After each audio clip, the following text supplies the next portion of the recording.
Three words to describe fatherhood: time, love, and responsibility. Those three words, to me, define fatherhood.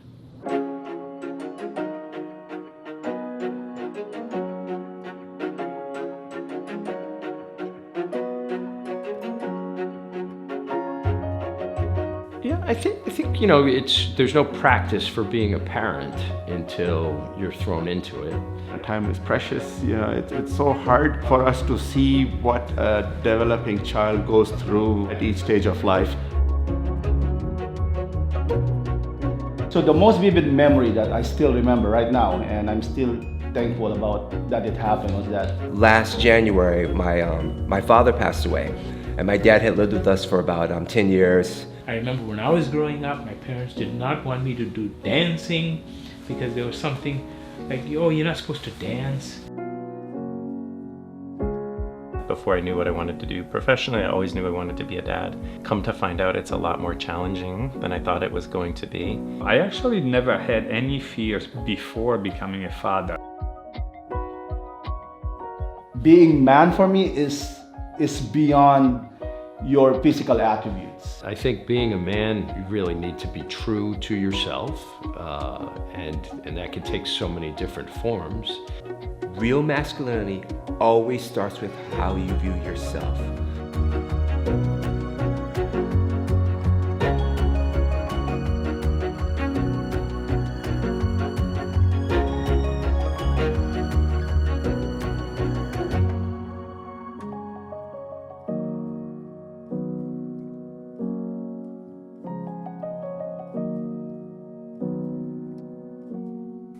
Fatherhood is fucking hard.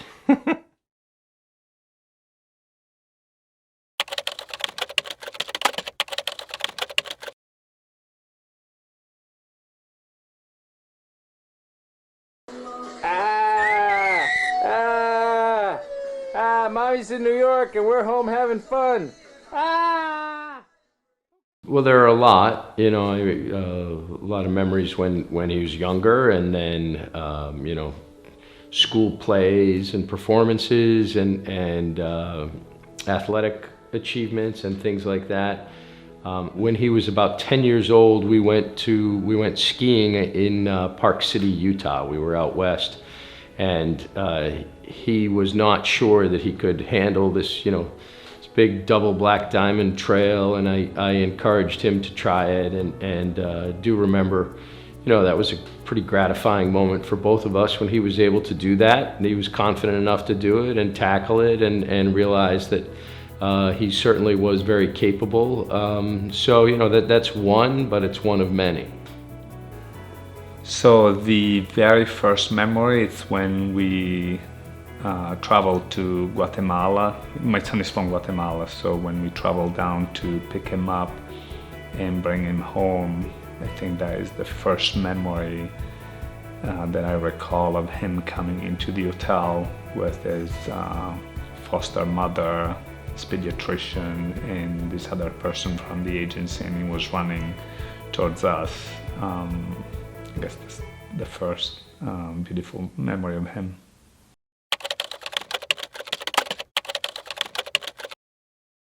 My dad died a few years ago, and very shortly after he died, I started meditating, and I was meditating one morning, and this memory came up of he and I swimming in the ocean in Florida. He was teaching me how to ride waves and how to go out 20 feet, 30 feet and ride the waves back into the beach in Florida. And that is a memory that really came to me in the course of meditating on it. It's one that I had kind of forgotten about, but it's become one of my favorite memories since then, because it stands out in time as time that I spent enjoying time with my dad, which didn't happen a lot. So the most vivid memory that I still remember right now, and I'm still thankful about that it happened, was that when I was, I think, 3 or 4 at the time, and this was in the Philippines, right? My father belted me, literally, right in my butt. I think he was asking me to take an afternoon nap, which I refused because I was playing at the time. I said, no, it's just a struggle. Go for a nap. No, no. And then started belting me. I didn't give up. It took a while, right? It took a while. So finally I gave up. I said, I'm not winning on this one. Let me sleep now. Okay. But that gave me a very important lesson in life. He never hurt me anymore. I was never hurt. And I'm so grateful and thankful to my dad that he did that. Looking back, probably I would have not been the person I am right now if I had my way then, if he gave up on me. And I'm telling my dad about it. If I have one vivid memory about it, this is, that moment. I learned a big lesson in life, from that moment. I think living by example is a great way of attaining fatherhood. We want to give them, especially as a father, give my son a gift of time. Time is precious. It's so hard for us to see what a developing child goes through at each stage of life. As a father, I want to provide him and hope and pray for the best for him. At the same token, make him realize, that he has to stay disciplined. I want him to realize, the whole life is a blessing and it has to be dealt with, in a wise manner. I'm not a successful father if, first of all, I'm not successful at adhering to my religious beliefs, because I believe my religious beliefs, the morals and values that Jesus Christ taught us, just encourage me to be a better father. I think the thing about being a good father is recognizing that anybody can raise a kid, but it takes a father to raise a man. And I think that's the big difference. When you look at fathers that are successful, it's always those fathers that, first of all, recognize their own vulnerabilities, and then they understand the totality and the impact of fatherhood.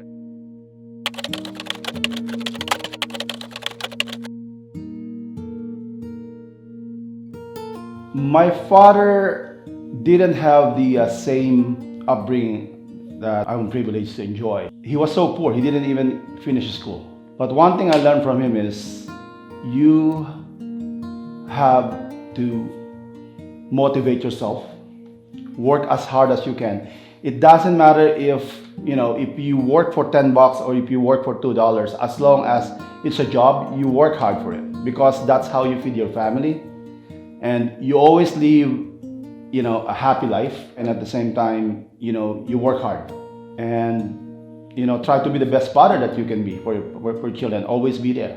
My father was always interested, right? Even if he didn't have, a ton of time because he worked a lot. Part of what I learned from my father was being interested, right? Is to make sure that you're interested, that you're active, you're engaged, you know what's going on. I mean, I think there were times my father, where I didn't think he knew what was going on necessarily, but he did, and he gave me some leeway. He gave me some opportunity to make some mistakes on my own, but if I made them, he was there and he was supportive. So that was a really important lesson. There are probably a lot of challenges that we've had. Again, we're in a different society, a different religion. Most people practice than I practice, and so it's been tough. Basically, what I think of what are the things that we want to pass on to the kids. It's to pass on the religion. It's to pass on the ethics of honesty, integrity, doing what is right, caring for your fellow man. Those are the challenges that we have learned that are important here, and trying to ensure that with the kids and passing those things on, because those things I think they build the character, and those things are the things that last in perpetuity in the next generation, the following generation. I think in a very kind of immediately culturally relevant way today, to be the father of two boys in a world where things are very different in terms of heteronormative dynamics with women and the Me Too movement, to be the father of a son who needs to know those things, who needs to know the rules of engagement in terms of how men and women relate. Trying to raise them to be decent people that anyone would want to be around, because I feel like in today's world, talking about Trump's America gets kind of old, but it does feel like Trump's America, and it feels like there's basic levels of decency and respect and things like this that are floating out the window. And so trying to make sure that we're doing our part as fathers to send our two sons out into the world as kind of respectful, kind, vulnerable, strong, smart, safe, confident people. Feels like a lot when you list it all out like that. But I worry about the day-to-day stuff on a day-to-day basis. The broader kind of political pieces and the safety pieces and the pieces around culture and color and sexuality are always kind of lingering there.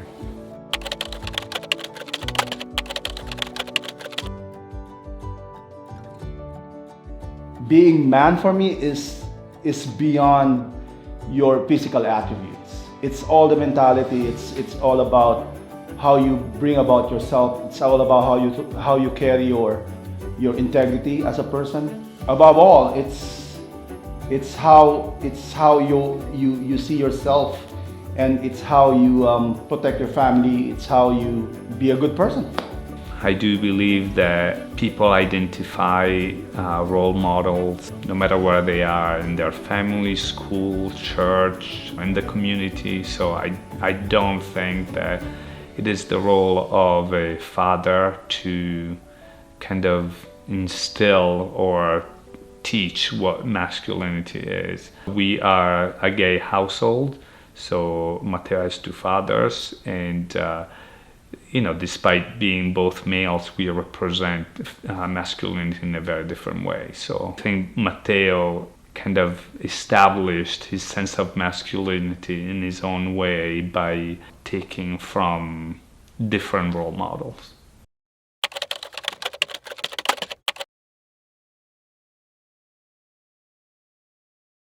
A man, to me, is one who is able to stay as strong as a person to not only myself, but my immediate family, my extended family, my friends, my community at large, or even as a citizen of this country. I think it's so important at various levels, who I would be identified as a man, in what capacity I would be able to be recognized as. So as a man, I think fulfilling the rights and responsibilities towards self and towards others is the key. Having a trusting relationship is hard, but that's what I strive for. Making sure that my family is first, obviously, to making sure that I'm there when they need me, and vice versa, and they're there when I need them. But as a man, I want to make sure that all is dealt with respect and dignity for all kinds of people. One thing I learned from my father, particularly watching him take care of my mother, is that the true essence of a man lies in your vulnerability, your ability to be vulnerable, your ability to remove your mask and let people see you for who you are, let people see your fears, let people see what you're truly afraid of, and be able to express that. And I think being a really good father for me is my sons being able to see their dad be a heartbroken and a broken man when my dad died. Being a good father for me was my boys seeing me even be broken through a terrible tragedy, me being able to pull the pieces back together and understanding that life still has to go on, and that you can be broken and you can be heartbroken, and you can show emotion and you can show tears and you can show sadness, but that's the real essence of a man. Not trying to set aside your real emotions or trying to have this facade for your kids, because they're going to pick up on that. And if you're not real with your kids, if things happen in your life and you don't show your kids real emotion, real vulnerability, then they're going to grow up thinking that that's how they handle difficult situations in their life.